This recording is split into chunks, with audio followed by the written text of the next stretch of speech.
అందరికీ నమస్కారం. ఈరోజు తెలంగాణ తొలి ముఖ్యమంత్రి, తెలంగాణ ఆవిర్భావానికి మూల కారకులు,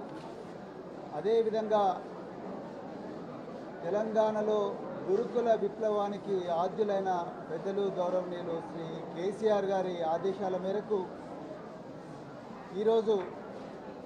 మరి గురుకుల పాఠశాలల పరిస్థితి సమీక్షించడం కోసం మరి మాజీ మంత్రివర్యులు శ్రీ హరీష్ రావు గారు, శ్రీ జగదీష్ రెడ్డి గారు, శ్రీ గంగుల కరుణాకర్ గారు, అదేవిధంగా మరెందరో ఎమ్మెల్యేలు, ఎక్స్ఎమ్మెల్యేలు వాళ్ళందరి సమక్షంలో ఈరోజు మరి గురుకుల పాఠశాలల సందర్శన జరుగుతున్నది. మరి ఈరోజు తెలంగాణ ప్రజలందరికీ కూడా తెలవాలి, మరి కేసీఆర్ గారు గురుకుల విప్లవానికి మరి శ్రీకారం చుట్టి తెలంగాణను గురుకుల పాఠశాలల్లో దేశంలోనే నెంబర్ 1గా చేస్తే ఈరోజు కాంగ్రెస్ ప్రభుత్వం ప్రజాపాలన అని చెప్పి ప్రజల మీద ప్రతీకారం తీసుకునే పాలనకు మరి శ్రీకారం చుట్టింది. గత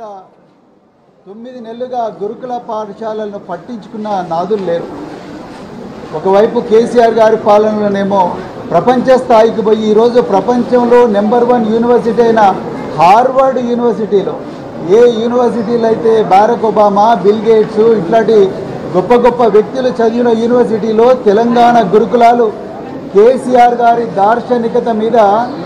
ఈరోజు చర్చ జరుగుతున్నదో ఆ గురుకులాలను కక్షతోని ఈరోజు అదో స్థాయికి తీసుకొచ్చే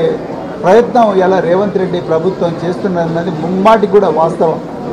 నిన్ననే మరి మా మాజీ మంత్రులు హరీష్ రావు గారు, అదేవిధంగా సవితా ఇంద్రారెడ్డి గారు నిన్న మరి శంషాబాద్ దగ్గర ఉండే పాల్మాకుల గురుకుల పాఠశాలల్లో